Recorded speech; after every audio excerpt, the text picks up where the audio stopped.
What is up, everybody? Welcome to another edition of Talking Elite Fitness. I'm Sean Woodland, joined by Daddy Daycare's own Tommy Marquez. Tommy, how are you? I'm good. Oh, yeah. You need a I shirt. I Sean said that because, I had some good solo time with my son today, so, yeah, that's You good. survived. Wife's under the weather. Yeah, and everything's on the up and up, and you know what? We are very lucky. He's such a chill That is dude. a chill kid, He man. he is actually like the chill guy meme that was going around on Instagram where it's just hands in his pockets, Yep. like, chill dude. Yeah. And featuring Bless. Lauren Khalil. Lauren, how are you? I'm great. Do you see if you're Back home. watching Oh, yeah, Sleeping Dog? well, it is Oh, late back there. It's past everyone's bedtime. I thought it was a stuffed animal. Nope, it's a real live breathing dog.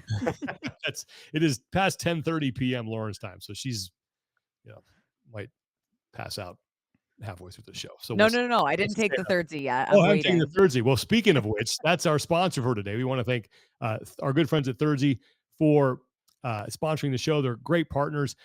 Listen, I want to talk to my master's cohort here because here's the thing: when you get second, third degree master, fourth degree master, Mhm. you don't only have to sleep, you have to recover, and that's why a guy like Jason Grubb, we all know how fit he is, trusts Mm. Thirdzy to not only help him sleep but also recover. And look, we've heard from a lot of our listeners who are like, "Hey man, thank you so much for recommending Thirdzy. It really helps improve my sleep game. Can't believe I haven't had this. It's a total game changer." So we appreciate that. So if you're a master athlete, like, you got to get on this stuff, man. If you're not recovering properly, you're not making progress or even able to maintain your current fitness levels. And look, I know that's why I love Thirdzy, because not only do I sleep, I feel good in the morning. A lot of times Mhm. I work out late at night, right? So that soreness should be hitting me right as I work out or wake up, pardon me. But Thirdzy, man, takes care of that. It's got 10 grams of collagen to help rebuild your body overnight. It's melatonin free because melatonin does not, Tommy, improve your sleep quality and can leave you groggy. It's a full Mhm. stack recovery solution containing natural ingredients that help relax your mind and body. So you can go to thirdzy.com/TEF. No code, just thirdzy.com/TEF, and bam, 20% off right off the top, right there. You're good to go. Pow. Order Pow. the Rest and Recovery Collagen, 20% off. You're going to get better sleep and better recovery. Trust us. I swear by this stuff. It's fantastic. Take it everywhere I go. I got another road trip coming up this weekend with the fam. Thirdzy is going to Ooh. be packed. So, Yeah, And you for the meant non-masters, don't forget there's collagen in there, ladies and gents, and that's gonna give you some nice skin so that when you become mm. a masters athlete, you might not look as wrinkly. Your hey, skin's gonna be fresh, your body's gonna be awesome. You I can't feel tell. I feel attacked. Winning. Yeah. You look great, I'm Sean. getting my crows. Yeah, I'm getting whatever. I'm old. Okay. Thanks to Thirdzy. Really big fan of theirs. We got a lot to talk about today, and it's always going to kind of weave together. Open, we have sites for the first two announcements. Mhm. Latest numbers, we want to go over those. We have more athletes who are saying, yeah, thanks, but no thanks. World Fitness Projects has released some more information, and then we're going to get into a bigger discussion on kind of the state of the sport right now as we barrel closer to the Open. We're only a couple weeks away here, and it looks like we're going to have sort of two competing circuits with the World Fitness Project and the Games. And the discussion is that we want to have is, how do those two coexist? Can they coexist? And if they can't, what's the solution? All right. Mm.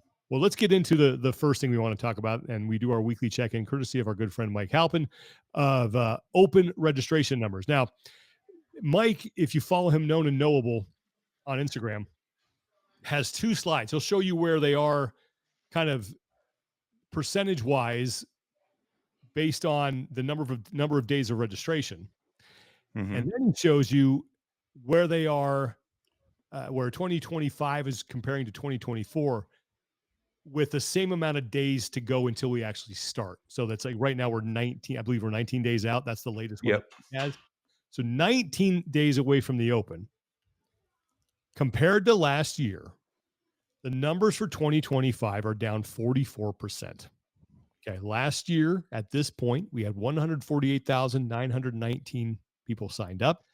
This year, they have 83,354. That's with 19 days to go in both cases. And the reason they do that, the reason Mike is doing that, is because registration always starts at different times. Sometimes we've had more lead up, sometimes we've had less. But one thing that we can measure consistently is, okay, where was it at the same point with as we approach the open, if that makes sense, like how many days we had left in registration. That was a bad job of explaining it. No, I actually thought it was pretty good. And realistic, essentially where we're- realistically, if you're watching or if you follow Known and Noble, if you're not, you should be, because he's excellent with putting out numbers and analysis from the statistical side. More or less, regardless of when they start the open registration, the trend and graph typically falls about the same. So that's why the days till is really relevant, because the trickle looks about the same in these middle days, in these weeks, months leading up, and what you always have is that late surge, and that those graphs have remained somewhat identical in terms of like arc and slope for like the last 3 to 4 years. And right now, this current registration trend is following the same, what would you say, steepness, Mhm. but just in, I don't want to say an order of magnitude, but a full click lower. Yeah. So the fact that 44% down is a little concerning. That's a little bit more drastic of a drop than what you would get if you just looked at total days of like day 21 of registration Right. being open. And it paints a little bit different picture than what we've seen in the last couple of weeks for sure. Because the where it is, if you measure from the beginning, it's only like the gap is narrowed. It's like 33.8% down, I think. But that's why we do actually, if you go to days till, as Tommy was saying, that's a different story. Yeah. All right. And realistically, you've always been able to sign up for the open throughout its entirety, but really for tracking purposes, that number is largely been capped after the end of the first workout. So, or for a lot of At people, Monday at 8 p.m. Eastern or whatever that yeah, time is. a Yeah. lot of so ultimately because those the number of people that sign up after the fact is negligible, and also because they don't technically really have that much of an impact on the sport in terms of results, because you missed a workout and you're not going to qualify. So All right. Well, But I do wonder, sorry, just one more note. I do wonder because you talk about, there's this group of people that don't want to sign up for the open until they see what that first workout is. But I think specifically this year, there's such a balance of that CrossFit wants to get those open registration numbers higher and probably make the first workout more attainable. But when you're thinking of only 3 weeks to the open, and then for these in-person semifinals, them taking the top 1%, you have to test certain things and there has to be that certain level of difficulty. So I'm really curious, especially for that week one, what that programming is going to look like. yeah, and I want to say, I think Chase and Bill are talking about that in their most recent episode. They talked about that change, how the open programming might have to change. I'm not sure. I haven't listened to it yet, but I just saw that headline drop in my podcast feed. But that's a really good point, because with the 5 weeks, you could have a very like broadly approachable first test, and then you still got 4 more tests, to kind of spread things out and mix things in, and unless you're doing a repeat where you do a 2-for-1, the real estate just isn't there. Yeah. Well, one thing that might help, and we talked about this, I think, on the last episode when we mentioned the open announcements, and the first one has been announced, and this is the one that I mentioned. I knew where one was. This is the one that I knew, and that was CrossFit Mayhem. I didn't know if it was going to be first, second, or third week. But look, you got Rowe, you got Pace, you got Austin Hatfield, Haley Adams, Roman Krennikov. More than likely, it's going to be Rich Froning jumping out there. I love the way that they said they didn't know who the guest was, and they Yeah, and then they talked on their podcast. He's like, however my knees and hips feel that day or whatever was funny. And look, those are the guys. I mean, that sounds like a fun show. All right. So maybe that hypes some people up. As long as Roe does the workout on the stream, that's all that I care about. Yeah. I mean, look, Adrian Bosman is close to there. He's in Nashville. He's in driving. He is. Where you fly into. Fly to Nashville. So get Boz out there. Let's do Roe Boz afterwards. Let's have a nice fun time at CrossFit Mayhem throwing down. Like, I think that'd that'd be cool, right? And they've been promoting it. I love the promotion that they put out. I thought the video they did was really well done. Got me fired up. I'm like, Yeah. oh, that looks. Yeah. I hope I get to watch that. Yeah. If I mean, I've always maintained if I have to be reminded how much more handsome Rory is than all of us, Right. then we better at least get to see the other shoe drop and see him just get worked in the open workout as a like let's There needs to level be this out a little. balance. There Yeah. was a really, really old Saturday Night Live skit. I'm dating myself here. This is back in probably the late 80s, early 90s. Mel Gibson hosts, and this is when he was at the height of his Lethal Weapon days, and he had that Ooh. the flowing Oh box yeah. show. And they did this skit, and it was like Mel Gibson Dream Gynecologist, and it opens up on Oh Oh my no. a God. waiting room in the doctor's office filled with women, and they're all like, and the Oh. woman comes out. She's like, I need another appointment next week. And Gloria Jackson's the receptionist. She's like, ma'am, you're not due for another month. She's like, next week, and then Mel Gibson comes out and he's like, ladies, I'm so sorry that this is so busy. I'm just so backed up. I don't know why the practice has taken off, but to help me with take on all these new patients, I've hired another doctor, and he brings out John Lovitz. And Oh you my got Lovitz gosh. standing right next to Mel Gibson, and he's like, anybody who'd like to see me, I'll be in my office, and like no one raises their hand. That's how I feel when I stand next to Roy McCurden. I'm like John Lovitz to the Mel Gibson that is Roy McCurden. So that was a long walk to get through that analogy, but that's how In the gynecologist office. great. Yeah, Not gonna lie, I didn't have that on my bingo card. No. literally, that's how I feel. It's like, there's Roy McCurden. Like, you guys get to be on Yep. camera together. I'm like, oh, great, that's Yeah. fantastic. Thanks for that cat. Anyway, Oh. that's going to be fun. And now we It'll also, be a great show. yeah, it's going to be. I mean, this is what I asked the question last week. Could open announcements and the energy that they produce, like, will that make a difference? Not the programming, but the fact that they're going to do what looks like has the makings of a really good show. Mhm. Fast forward a week later, look, we have a location for week 2 now. Peoria, Arizona. Yeah. Yeah. Emily Rolfe, I've Sydney never heard Wells. of that. Okay. So we've always talked about, you got to promote this stuff. You got to get it out early. You got to schedule it. You got to let people know. They've done that. So let's see what kind of effect that has. Yeah. I feel like they'll probably announce week 3 pretty quickly then, because week 1 and 2 came a couple days apart. Yeah. Is that true? Mhm. Oh, it's by Scottsdale. Is that true? Is that Yeah. I would assume so. I've only Peoria? been Yeah. Tempe. I've I spent, mean, there's a million Yeah, it's suburbs outside of of Phoenix. Phoenix. Yeah, there's a Yeah. million suburbs of Phoenix there. Like, it's To the west of part of the Scottsdale. greater. I mean, Beautiful area. they're even rehashing old stuff. Like they Oh, dusted Danny off the old Broflex? Danny Broflex one. Yeah, I mean, I love seeing that stuff, but on one hand, it's a reminder of what it used to be and what it's, you know what I mean? Like, agreed. it's not coming out anymore, but at least they're paying homage to that stuff that we all remember. I would love to see Danny Broflex make a comeback. Did they at least like tag Dan and Heber? I don't know. Oh, they should have tagged Heber.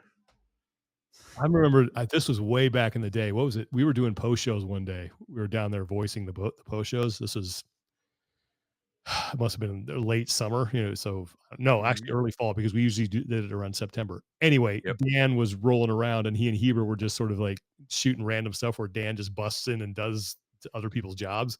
And so they set one up with me and Bill. We were voicing it, and in comes Danny Broflex putting the headset on. So we got to, it was just fun, man. It was like, Ugh. as tedious as that work was, it was nice to break it up with a little Danny Broflex interlude. So great. I still just remember the first ever Broflex, like Dan Bailey is ready video, and he's got the Bowflex, and just shooting that, and the entire time shooting that, just not like almost peeing my pants like every 5 minutes, just because wherever Dan, wherever you wanted him to take it, you're like, no, Dan, even more over the top. He would just do it. It was awesome. he would do it. Like that kind of guy, right? Like you No, kind of wonder, oh man, is he really going to sell this thing? And that was a great partnership between him and Heber. Anyway, good times. So we'll await week 3. Now, on the flip side of all of this is the fact that we have more athletes who are saying, I am not going to participate this year in the open. So last week it was Annie Thorisdottir. We talked about that. Lisa Fuliano came out and said she's not going to sign up this season, that she's going to focus on some other competitions. And then earlier today, Chandler Smith made an announcement. And I'm not going to read the whole thing because it is lengthy and it is very, I think this is a master class on how to do something like this from Yeah. Smith. And Very. I have said this once and I will say it again. If my son comes to me one day and says, "Hey dad, I want to be like Chandler Smith," I'll be like, I have Mm. succeeded as a parent. Mm-hmm. I love Chandler Smith. I think he's a fantastic human being. Agreed. I think he did a very good Yeah. job of laying out his concerns, saying that, hey, if you still want to participate, I'll be there cheering you on. He didn't throw shade at anybody who was making a different decision than he was. Mm-hmm. And I think the one line that really stood out to me, I'm just going to kind of shuffle through this if you're watching it, is, what was it? This one right here is on The page 3. loyalty. Gratitude and blind loyalty are not the same thing. And I was like, Yep. that's perfect. That's very well put, because I think a lot of people we mentioned this last week too. If you say, yeah, I'm not doing the open because of X, Y, and Z, there seems to be a sentiment out there that, oh, okay, you don't support CrossFit, therefore you are bad. And I think Chandler with that line sums up why that is not the case. 100%. I mean, Guy immediately, quote tweeted that one for sure. Mm-hmm.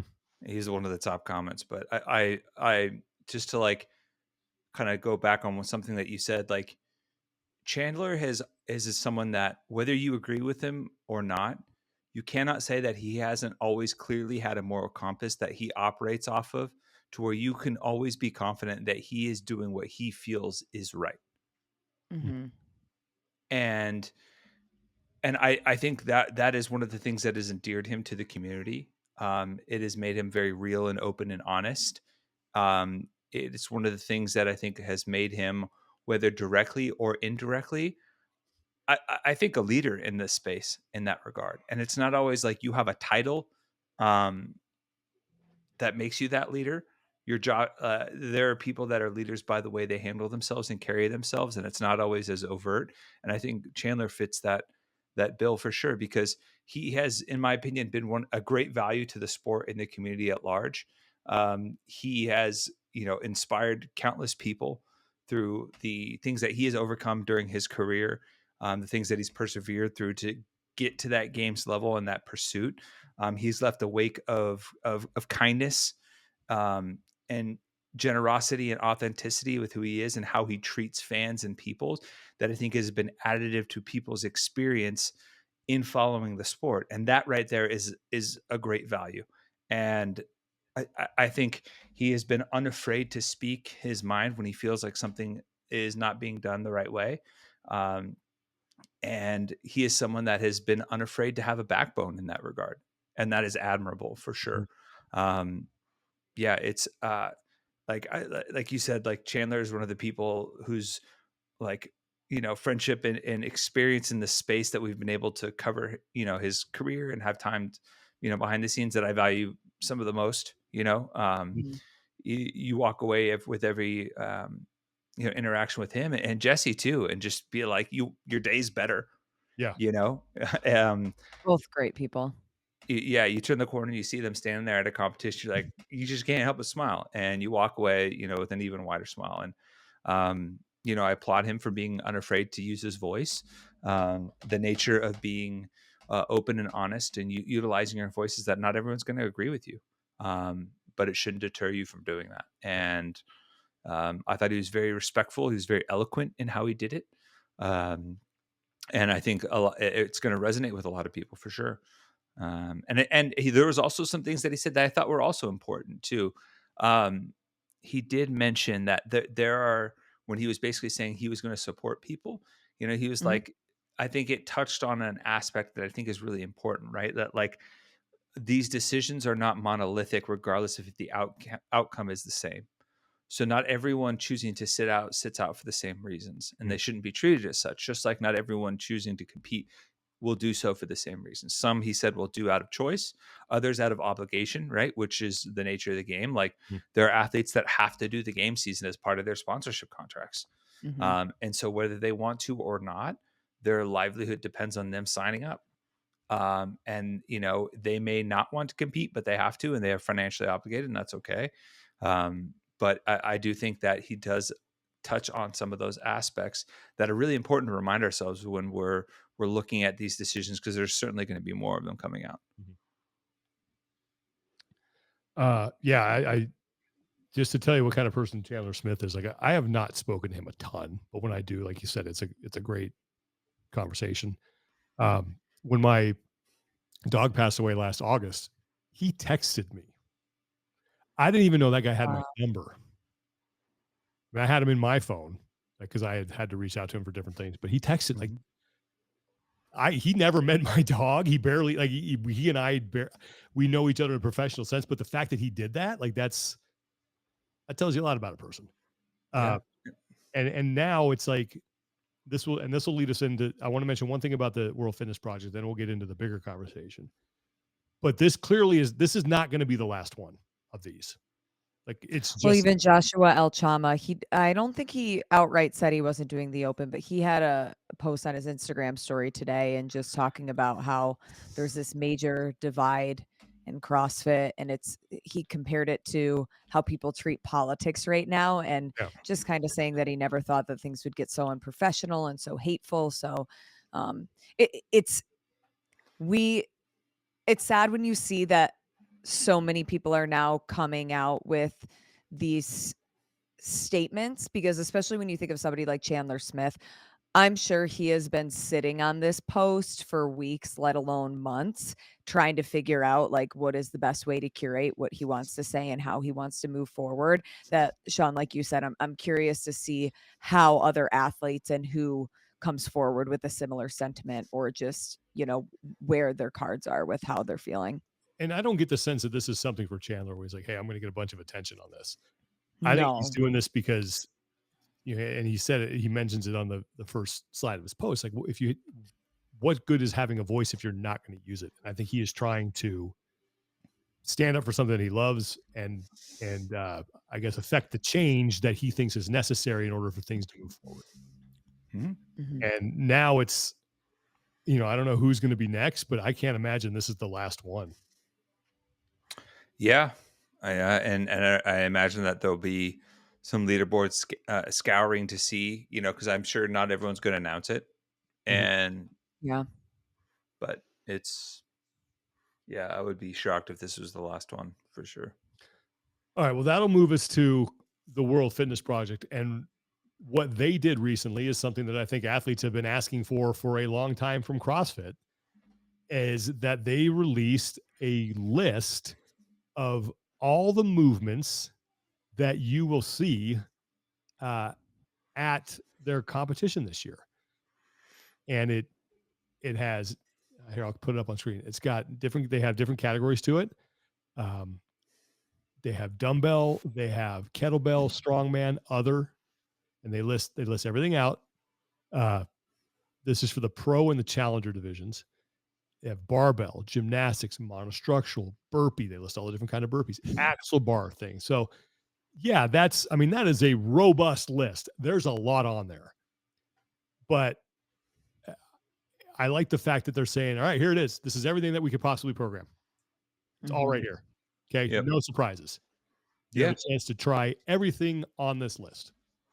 Yeah, and I don't think and I think any of the CrossFit peers like would be remiss in saying that this in any way takes away from like the unknown and unknowable testing element of it, right? Because it, it takes anyone who's spent any decent amount of time, you know, in the sport will tell you that you can know movements, but not knowing the combinations and the time domains and all Sure. of that stuff is so much more important. And let's give credit where credit's due.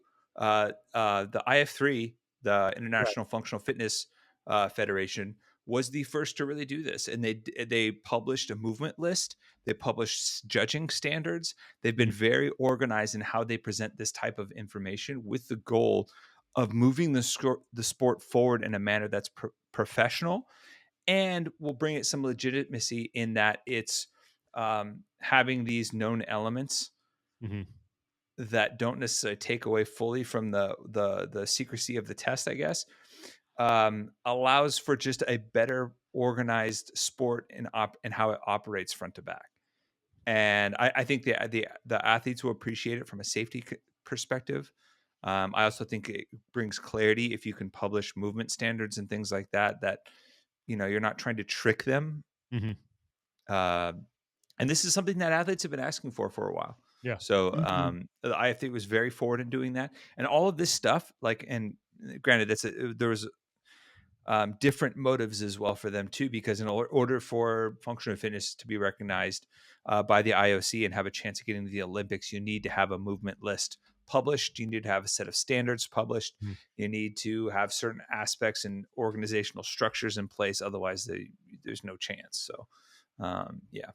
And also, Lauren, there's Will Morad is on their Instagram talking about, okay, here's how the qualifying thing works. Here's what a challenger is, all that stuff. Like they've actually done a very good job of He explaining. got in front of the camera, he spoke, so it just I mean, I don't know about you guys, but sometimes I'm reading things and it just translates better if somebody can just get on a phone call or get in front of a camera and just speak 100%. and explain them out, and he did a really great job of taking you through kind of how the point system would work, but also how it's going to transition from being a challenger and then potentially making it into the pro. So I think it's on the main feed. Yeah. And explaining like what a challenger is. I think that was Mhm. he dictated that very well Mhm. on their Instagram. Yeah. So go check that out if you want all the latest on that, if you want to really dive into that. But I just like the fact that they said, all right, athletes have been asking for this. This doesn't hurt our ability to put on a good competition, or as Tommy, you said, take away from that unknown and unknowable thing. Mhm. Let's just do it.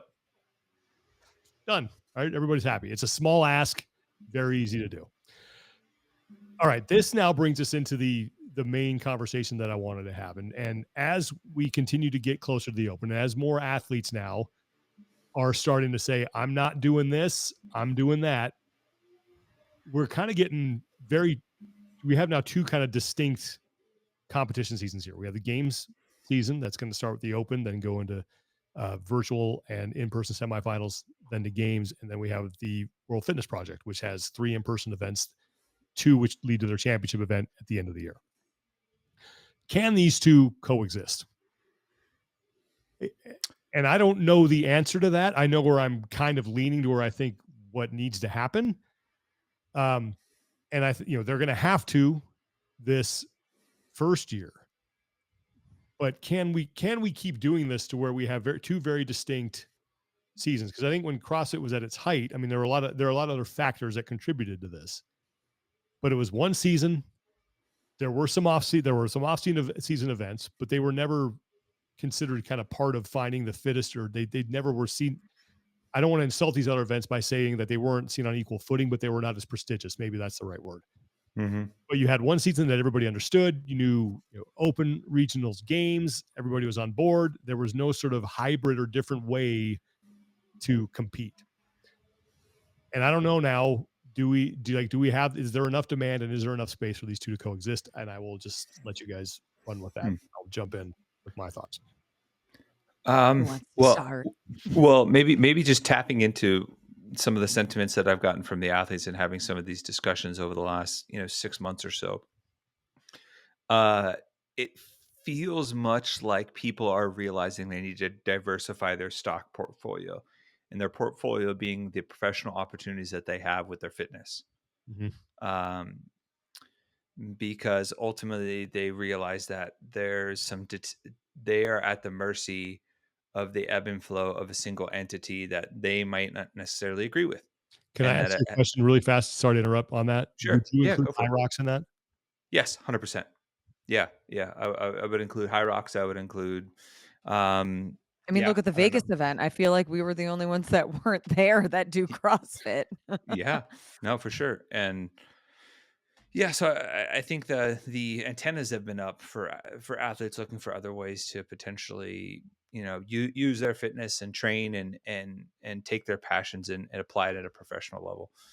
So that's with that in mind, I think that yes, they can coexist. So long as there is one financial incentive from CrossFit, right? Mhm. Because we've heard multiple athletes basically say, the only reason I'm doing this is because there's good money there. And it's one of the best earning opportunities. And if that opportunity goes away, then no, they won't coexist, right? Mhm. Um, or at least not for the athletes that we're used to seeing at the top. A good portion of them. The other aspect is like, yeah, I can see them coexisting, but the tiering in terms of how they're like power ranked, so to speak, may not always remain constant. So, Mm. like, I have a theory on that. yeah, but like, I think pretty much anything is possible as long as like the scheduling doesn't drastically interfere with one another. And WFP straight up told us in our interview with them, they're not trying to compete with CrossFit.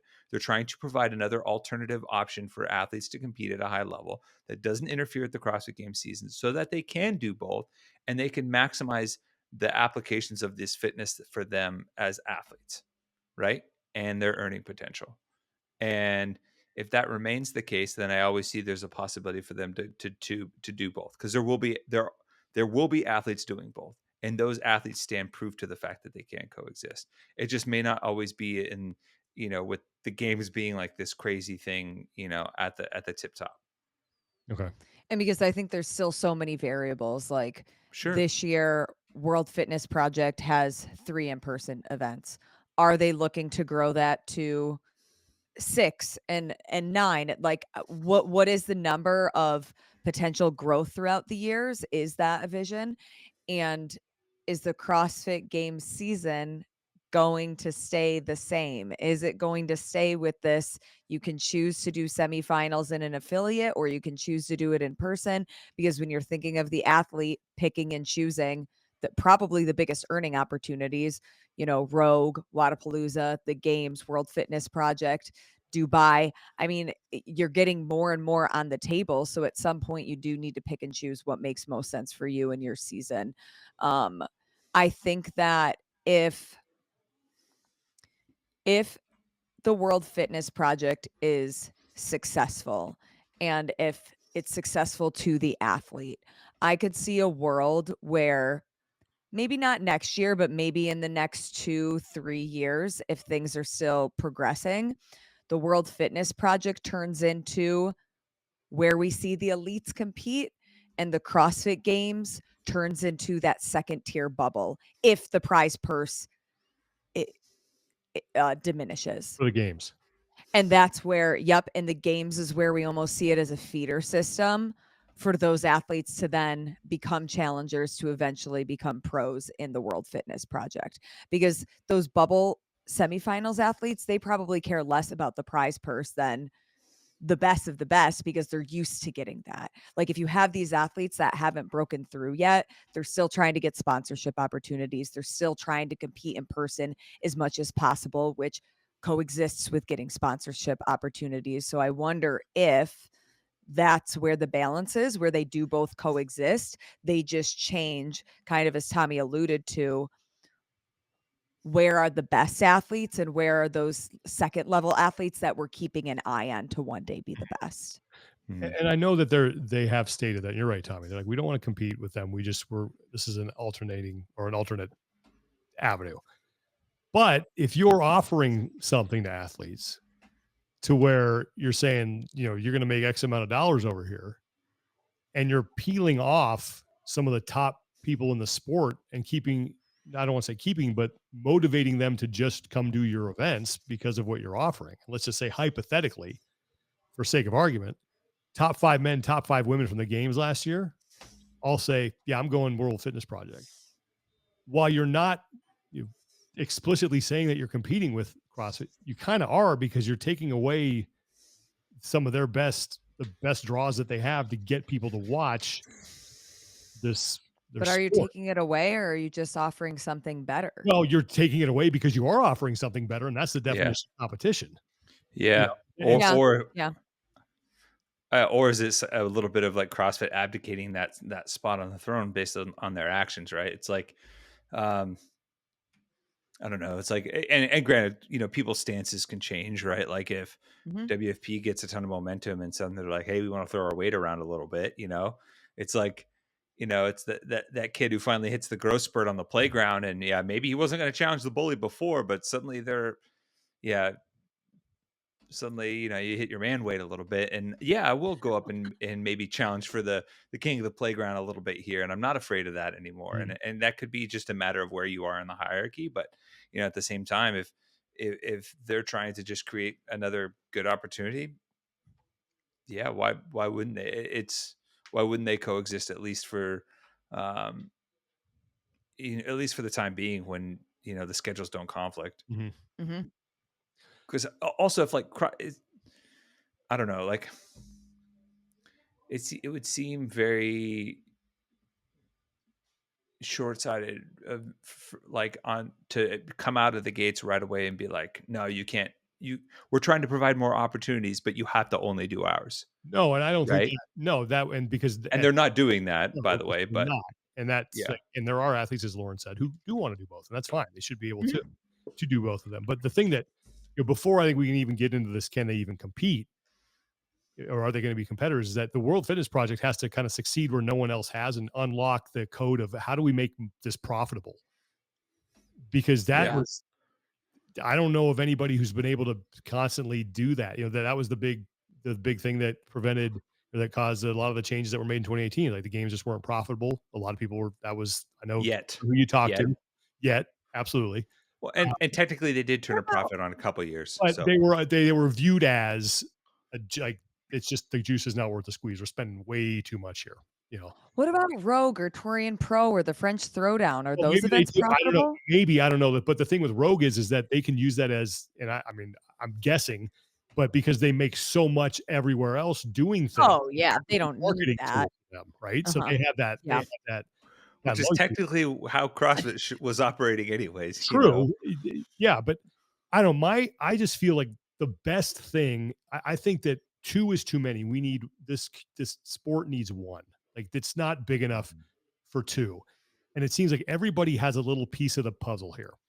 And if Mm. they could find a way for everybody to come together and figure out how to make one season work, if CrossFit could say, listen, we have the name that's recognized, there is still some prestige with Fittest on Earth and what they've been able to do with the games, like that is a recognizable brand and a thing that does carry some weight still, right? If they could license that out to somebody, it's like the World Fitness Project can prove that they can run good in-person events that are not just a black hole where sponsors and investors are throwing their money, and there's actually a return on that.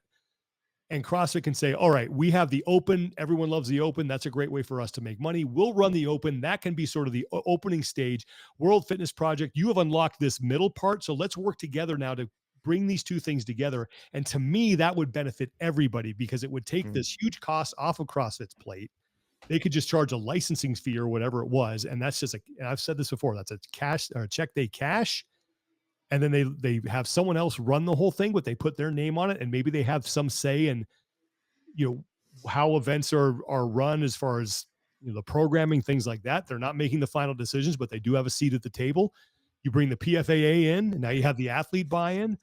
You get you're not competing anymore for eyeballs or anything like that. You're the premier circuit, and I just right now that seems to be the best solution for me. Is it let like come together and figure out a way to make this work? And I love this analogy, and it's not mine, but I got it from a guy I used to work with who was in PR, and he played football at UC Davis.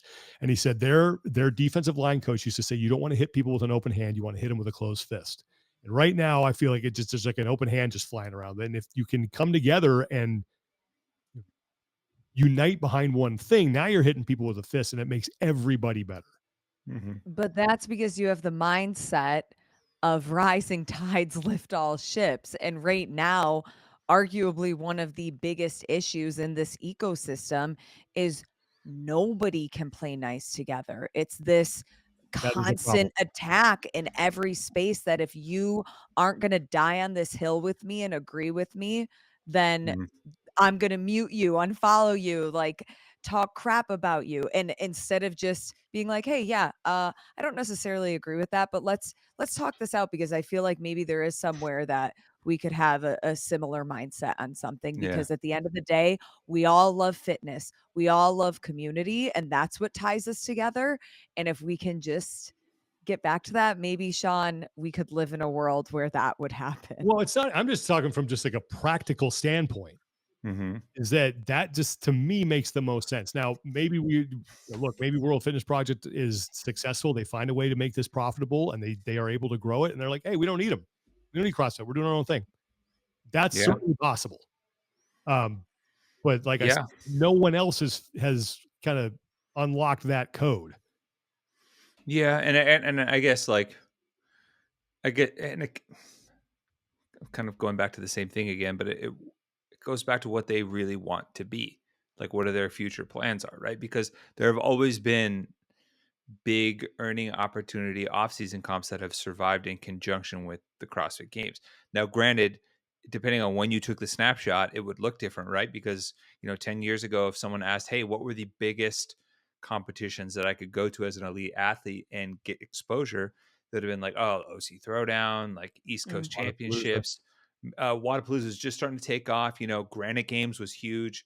Mhm. It was like the reason why people were going to an ice hockey rink in the middle of St. Cloud, Minnesota. Yeah. Was It's like, around then, right? Wasn't what? Dubai? It was Dubai was around in 2015, right? Dubai was really getting big, like, yeah, like 2015, Summer Fraser went there 2016. a couple times. Yep. No. And like you just started they started to like drop the carrot out there to get people out. And that's changed, right? Like a couple of those events just aren't a thing anymore. Mhm. And I know, I can't believe Granite Games is gone. What a bummer.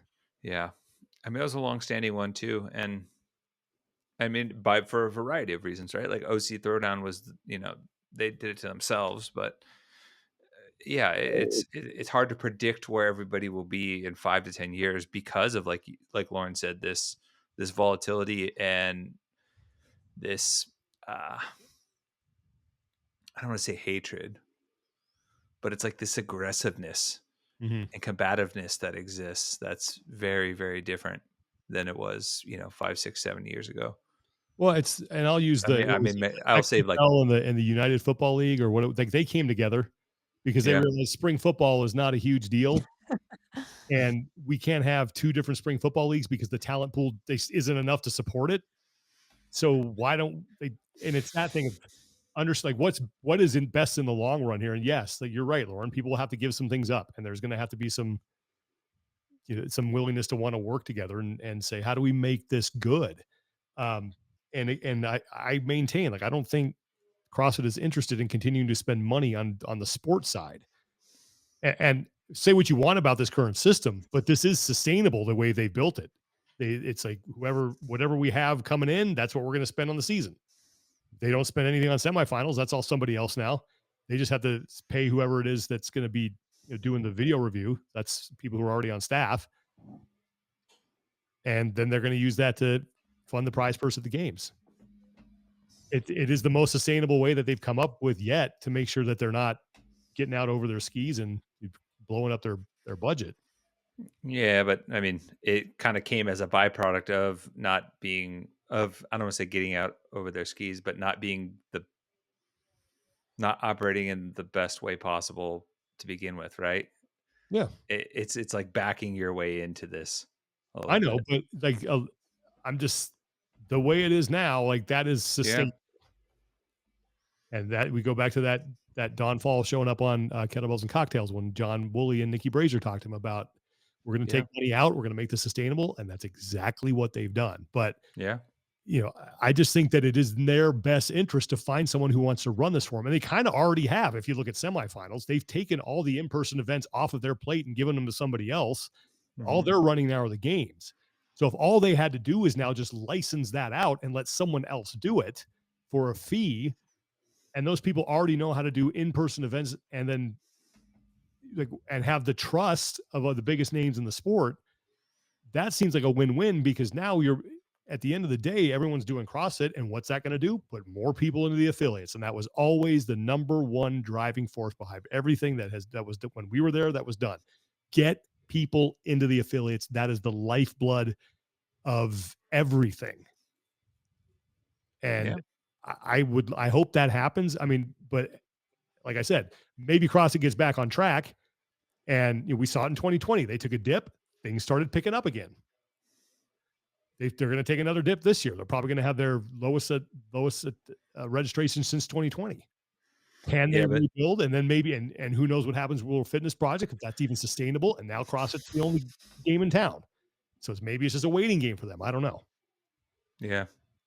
There's a lot of like hypotheticals in that. A lot of what ifs right now. Sure. Which I think it is smart why athletes are, a lot of them aren't showing their cards yet. And a lot of them are going to try to do both seasons because they don't want to put all of their eggs in one basket when it's their livelihood and the risk is too big for some of them that they just can't afford that, literally. Yeah. And how many of them are sitting back? And I'm talking about the really good ones. And I haven't looked at who's registered and who's not. So I don't know who's signed up. But people who have a legitimate shot of finishing in the top 3 and winning some serious money and winning like good money are sitting back going, what's the prize purse going to be? And is this worth my investment? And if I, know that I can go maybe win 2 of these 3 events, World Fitness Project, why even go through that season and make sure that I'm in peak competition shape for these 3 events so that I can maximize my earnings? I mean, do you think some people are sitting back waiting to see and doing the math on what that prize purse is going to be? Mm-hmm. Yeah. So and again, I don't know who hasn't signed up. I haven't been looking, but you got to think that some of the top athletes are doing that math. Yeah. And also just kind of waiting to see, buying as much time as possible to make the best informed decision for themselves, because there's a deep seated mistrust that still exists. Yeah. And so people are willing to look past it. A lot aren't saying it. Mm-hmm. Yeah. And there exists an entire sentiment in world outside of the squabbling on social media, where people's livelihoods are at stake and are very much taking as much time as they can. Let me ask you this question: what would you need to see from, let's say, the first 2 World Fitness Project events? What would you need to see to make you think, okay, yeah, they're on the right track here? I mean, if, it kind of depends on what aspect you're talking about. From an operations standpoint, they run a good event, good judging, good. I think they run on time. Everything's on the table. Yeah, yeah. I mean, you go all right, well, the on-site experience, good equipment, good layout, programming makes sense. You have good trained judges.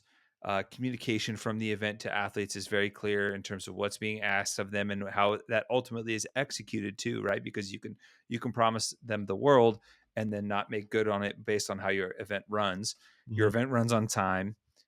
There's very good storytelling.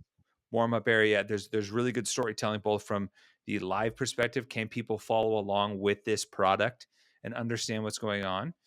And is there a secondary layer or even tertiary layer of storytelling that goes on that gives you different perspectives, different stories on who these athletes are and why we should care about them?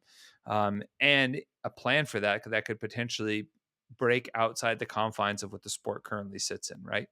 And this is something that's not new news, right? It has been very clear that stuff like an in-depth series like Drive to Survive or Full Swing can expose your athletes to an entire new swath of fans and people that might not otherwise would have found your sport, your methodology, or even walked into an affiliate based on the current level of communication and marketing that's going out. And so I think all of that's important. I think the athletes would have a longer list from the competitive side, but those are some things is the stream professional? Do people watch and be like, hell yeah, I not only did I know what was going on, but I felt like there was some excitement and there was some presentation elements of it that weren't just an iPhone on the floor. Mm-hmm. So it's Yeah. And can people understand how the point system works? Yeah. I think Yeah, that's explaining true. that and having the viewer follow along with that and what's on the line and who's earned, this many points at each tour. Mhm. Yeah. And that storytelling and those storylines are really important. And I also think, like, what are those on-site experiences that do fill seats? Is it training camp led workouts and activations? Is it meet and greets with the athletes that allow their schedules to do that kind of stuff? Is it, I was just at a competition last weekend and they had a kids heat in the middle of the day as they transitioned from like individual to team athletes, and that was really cool for parents and communities and bringing the vibes in that, oh, on a Saturday I can come with my entire family and they can also be part of the event. So I think thinking of all of those other elements that would get people to come and watch in person are going to determine the success. Yeah, I think what regionals did back in the day, and that was just a byproduct of where the sport was development wise. I think there was very clear ties, like very clear and real as far as like feeling ties to from the athletes to more people in the community, if that makes sense, right? Mhm. The likelihood that because of the team competition and where the sport was at, the likelihood that you knew someone or had a tie to someone that was on the competition floor was much higher, right? There was just fewer people. And as a result, your gym could rally around that person. And then it didn't just become a, hey, I'm a fan of this sport. It became a community event of, hey, we're gonna go down. We're all gonna get an Airbnb. We're gonna go out for dinner and have some fun. We're gonna party a little bit. And we're also gonna go support this person from our gym or this Mhm. person that one of the coaches at our gyms is his best friend or something like that. And there was those connective lines that Mhm. were much more widespread, or at least felt that way, Mhm. in how that network was presented, that made those events much more. I don't want to say well attended. Maybe well attended is the case, Yeah. right? Um, because I mean, like the on-site experience, it's not like Vendor Village was what it was. It wasn't like it wasn't like a festival experience at regionals, but a lot of people wanted to go, and there was still plenty of reason for them to go. Yeah. I remember going to the games in 2011 as a fan. It was the first time I'd ever gone to the CrossFit Games. And the draw to me was like, not only do I get to see these incredibly fit athletes compete, but I get to go hang around a bunch of people that get it. Because I think at that time, way back then, you didn't run into a lot of people who knew about CrossFit. And it was that It's like whole the joke secret about, handshake, it was that whole joke of how do you get, it's like you just, what was it? I think Tony Budding used to tell a joke about, did you know if you chop off a CrossFitter's head, it runs around for 5 seconds, still talking about CrossFit? Uh, because Oh, it that's was great. finding, like, I was around, I had nobody in my immediate sort of circle that knew about this stuff. So the chance to just go be part of that community and hang out with a bunch of like-minded people was awesome. But Mhm. from like, I don't, it's so much more prevalent now that I don't know if that's as much, maybe it is some of the draw, but for me, from World Fitness Project, I think I want to just see packed stands. I want to see a lot of viewers online, and I want to see a really good presentation of all their media. And that goes to, like you guys are talking about, storytelling and presenting the athletes and stuff, and telling their stories. Because if you have packed stands and you got a lot of viewers, that means there's a demand, and that means sponsors look at it and they say, I can invest in this and I can get eyeballs on my product. The, and it's really that simple. All that stuff about how good the competition is in the back of the house stuff is important because it gets the athletes there, but it's almost tertiary to me as far as what I need to to see if this is going to be viable. Like if But they have such good fields, they have so many talented athletes here that if people aren't showing up for this, then like what will they show up for? But I don't think that this year one, at least for me, I don't think it will mean it's successful or not successful based on what the stands are. Yeah. Because again, nobody knows what it's going to be like. I think a better metric is going to be the live stream. Can I invest no money and just pop on a live stream when I'm home doing other things to see what this is all about? Can that give me the feeling of FOMO and make me think, oh, next year, there is no way that I'm not putting this on my calendar? I think there's a lot of like, I think you bring Yeah, up I think that's a good point. is that how important those live viewers are, because look at an event like Wadapalooza. They had in the stands, what, maybe 2,000 people. I don't know how many that area, that main stadium that they built on the beach, how many that held. Tommy's cracking up with a frosty froth way. Oh, Uh, I'm hooked on Frescas. Oh, Fresca. Oh. Was it wow. 2,500 people that were in that stadium? Am I Oh, good. overestimating it? I have no idea. Let's call it 2,500. You had 12,000 people online watching. Like, that audience Right. is super important, you know. So that's kind of where I stand. I'm excited about this. I want it to be successful. I think they have some really good things going. But there obviously are some headwinds here. And we'll see where we go, because we're still 2 weeks out. I don't know how many other athletes are going to kind of follow Chandler Smith and Annie Thorisdottir and Elisa Fuliano and Josh Alchama, but there's going to be more, and I want to see what kind of impact that has. And at the end of the day, I just think we need one thing. We need to go back to where there is one thing that everybody gets behind and everybody wants to watch, because I don't know if this audience is big enough to sort of just like bifurcate, I guess, for lack of a better term. And people only have so much time, you know. And it's easier to focus on one thing than it is multiple things. And maybe I'm wrong, but I don't know. It's going to be a very interesting year, to say the least. Yeah. Hold on to your butts. Yep. Okay. PRs, no reps. Oh, actually, do we have any community support we need to get to before we get to PRs and no reps? I did not I think see somebody any. DM'd us. Slid into find the it. DMs. Okay. I think so. Everyone's checking the DMs here. Someone sent me a PR and I have lost it and I need to find it. Someone who is, anyway, we got any PRs here? Yeah. Oh, Tommy from Larry Michael. Was it a group? No. In the Talking Elite Fitness Instagram, Larry Michael Sanchez sent us a message. What was he like?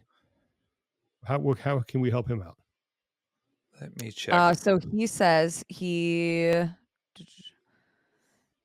and I got 3 it. other coaches. Okay, go ahead. Yeah. So, like she said, 3 coaches at Back Alley Fitness. They're doing a 24-hour row to raise money for the Firefighter 48 Foundation that helps Arizona firefighters get screened for occupational cancer. Which, if you know anyone in the fire services, that's a really big deal, especially because of all the carcinogens and things that they get exposed to through their job. They're going to stay on the rower. They're going to go and row from 4:15 at 9 a.m. So April 15th at 9 a.m. and we'll end April 16th at 9 a.m. Oof. Yeah, I have done a 24-hour row, and I can tell you it is. Was that like a year ago? When did was. you do that? It was like a little bit over a year ago. Yeah. It Never forget. is nothing to sneeze at, and the fact that they're going to do that is admirable, and they're doing it for a great cause. They're gonna stream and post videos of their performance and live stream through the Fire Athlete Instagram account.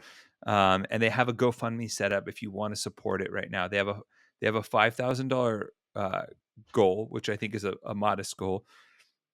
Let's help them get it.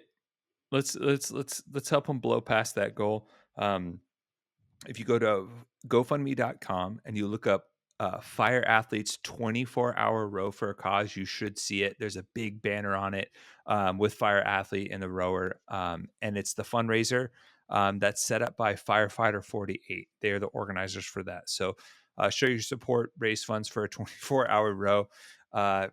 Good on you guys and gals. That's gnarly, and that's going to be something you're going to reflect on, I think, and be proud of for sure. Definitely.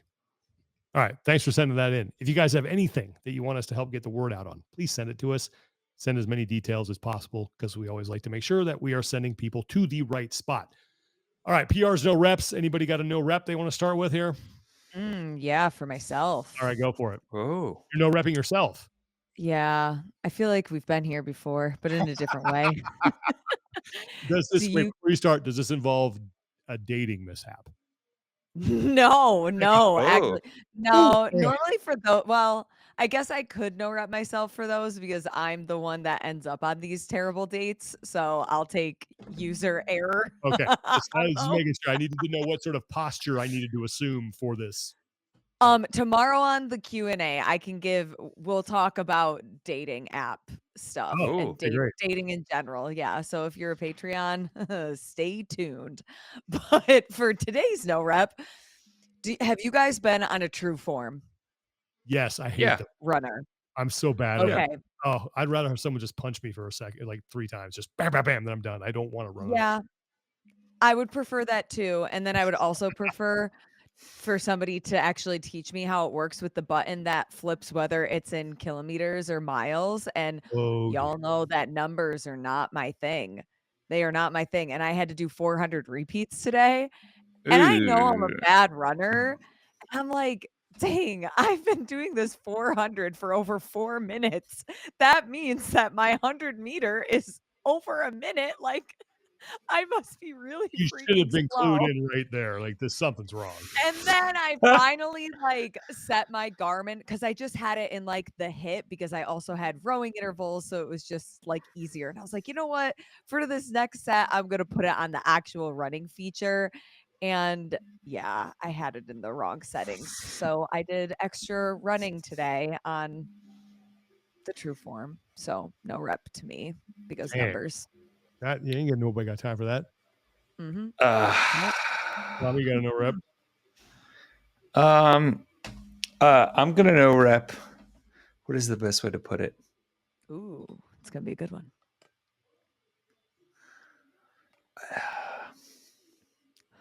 Whoa, what is it? Well, it's I had this Dallas thought. Cowboys again? No, but it involves football. The Philadelphia Eagles one, which I can't stand. I'm sorry.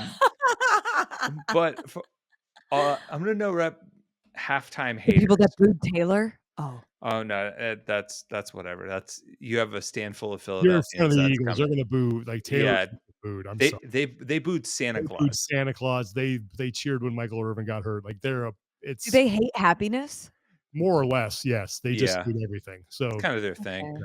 Hmm. The city of brotherly love is an ironic nickname, you know, like a big guy named Tiny. Yeah. But it was fun because a lot, like as soon as Kendrick Lamar came out and you could see from his halftime show, you're like, okay, this isn't going to be a traditional like bells and whistles, pomp and Mhm. circumstance halftime show. There's a message behind this, It was but a story. immediately like, you could see all the people that are like, oh, I'm too old for this. Like, oh, I don't like this, and it's like, Aw, I mean, Sean. I'm not gonna hate on it because I know Kendrick Lamar is very talented. At least that's what people told me. He could come up and hit me in the face, and I wouldn't know who he was. I went and folded laundry. I had no interest in watching. no, and that's fine. Folded And laundry. that's totally fine. But I immediately started hearing people just like disparaging it, and I'm like, I mean, like that's he paid for this gig, so I don't know. Listen, I know I'm not in a demographic. It happens. You age out of the target demo. All right. Yeah, exactly. I'm not going to hate on anybody that wanted to watch it because, like I said, I have from people that I trust. He's very talented, obviously, and I've laughed my ass off when it was like I saw this tweet that said the people who are hating on the Kendrick Lamar's halftime show are the same people who keep threatening that they're going to boycott the NFL. It's like, Ah. what? Yeah. You know, Yeah. I just thought it was funny because it was very similar to the LA Super Bowl that you were at with I was Dr. at. Dre Oh, and God, yeah. Eminem, and it's just like That was a year ago clearly today, by the way. a A year year? ago or 2 years? Sorry, 2 years ago. 2 years. That was 3. with 50 Cent 3 too, years ago, right? sorry. 3 years. Yeah, February 13th, 2022. Right there. It's on my Wow. banner. Oh, Championship banner. nice. There it is. Yeah. It was like clearly this performance is not for you. So just Cool. Let Fold laundry. someone else enjoy it. You don't need to hate it. Like I Yeah. said, go full I laundry. realized like Exactly. I'm not going to know any of this. It's halftime. I'm going to go fold laundry. So I did that and came back and watched the game. That's a good no rep. I don't know if I have a no rep, but I will PR. I'm going to PR the National Hockey League because I think they have finally figured out they have cracked the code on the All-Star break. And what they're doing right now is the Four Nations tournament, and it's freaking amazing. They got Sweden, Canada, Finland, and the United States playing in like a round robin tournament. And the game tonight, USA beat Finland 6-1. Last night, it was an overtime thriller, Sweden and Canada. I watched it. Crosby, McKinnon, and God, like his name, McDavid on like the same line. Are you kidding me? Like that's what the NBA should do. All-Star break, do like an international tournament. Well, that's what they're doing this year. Let's do it. This year they've split them up into multiple teams, Yeah. and they're doing like a 40-minute running clock round robin tournament with all these with all these teams. Make it nationally based, because then like now you got a little national pride on the line. Like I think this is a great idea. Now the NFL has just got to figure out how they do something like this, because the Pro Bowl games are a joke. That's ridiculous. Oh, I did have a no rep. All right. I have another one too, now that I'm thinking. I'm gonna no rep the Golden State Warriors because their season ticket situation. I have a buddy who has season tickets. Have you heard of a seat license? Yes. No. So my buddy has had season tickets for multiple years. It's a scam. And you've had to have a seat license. It's basically this one-time fee that you have to pay. That's almost like a threshold to be able to have access to and buy season ticket holders. Like in order to buy season tickets, you have to own a seat license. It's like the right to buy kind of thing. It's just another charge that these owners should go. They did it in SoFi because a buddy of mine has season tickets down for the Rams. It's a way for them to recoup costs so they can jack up ticket prices. Sounds like the New York DMV. Yeah. Well, suddenly, after having this seat license and being told by reps and stuff like that, you can always sell your license, right, to someone else. Suddenly, they're not requiring seat licenses anymore for season tickets. So they just rug pulled a bunch of people who paid really good, a really good amount of money for these seat licenses. Which is Golden State Warriors. Not go. Yeah. So. All right, Lauren, what was yours? Okay, it's a really long story. I'm only going to tell the major no rep of the whole long story. An acai bowl. If you get protein in your acai bowl, wouldn't you assume that it's mixed in there? Yeah. Yes. This acai bowl expected me to dry scoop protein powder on top, like sprinkled on top as if it was like a seasoning. It's not cocaine. That is lazy. Come on now. Yeah, so they are getting. It's not the one that we know and love that's at the normal CrossFit events. This was an off-brand one. Under a disparaging word about those things, or we're gonna have a Sean will take up the battle axe for what is it, Warrior Bowls or whatever. The Warrior. No, it wasn't that brand. It was the different one. Oh, it's so good. And Wex, our good friend Wex at Wadapalooza, kept he sent me a picture like with him and a bunch of people. I think maybe you were in it, Lauren, with like Kelly and I sent you one. Yeah. Right now with your Warrior Bowls.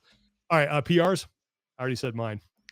I'm going to PR Rob Pelinka for pulling off the heist of the century and getting Luka Doncic to the the Lakers. That, huh? I absolutely love it. You got Luka and Puka. You got the Luka Puka connection now in LA. The storyline's just right itself. They could do a fun buddy cop, comedy after that. And then I am also going to go PR my dad. All right. So, Tom Senior, Abuelo, as he's known to my son, he has the magic touch for naps. Oh yeah, no, it happens. I don't know what it is. Maybe it's his age. That's what it is. my kid gets a scent and he's like, "Oh, this guy's seasoned. I better get it in while I can." He's not gonna. No, it's something about it. We joke that my son's getting a contact high, but the for some reason he will go from like 30-minute naps. The minute my dad's got his brown warmth on him, it's hour and a half, 2-hour naps. Your dad has a very calming presence, though. He does. That is very mellow. True. He just has this aura of calm. Yeah, he's a great storyteller too. Yeah, he is. There's a chillage, a lineage of chillage that goes from him to my son for sure. Lauren, PR. 2 PRs to 2 content creators in our space.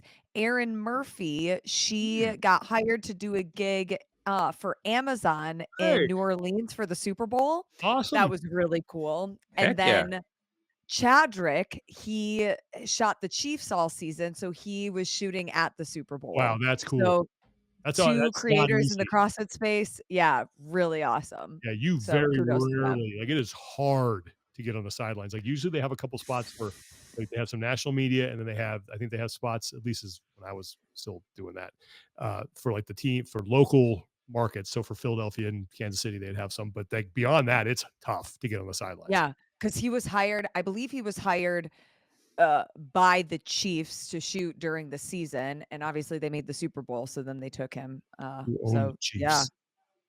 Eagles own the awesome. Chiefs. All right. Okay, those are some good PRs and no reps. Next week, what do we got? Anything? We're just going to keep an eye on 1 what's week going on with until the the Open. Open. And then we got the Open around the corner. We got Arnold Strongman Classic coming up.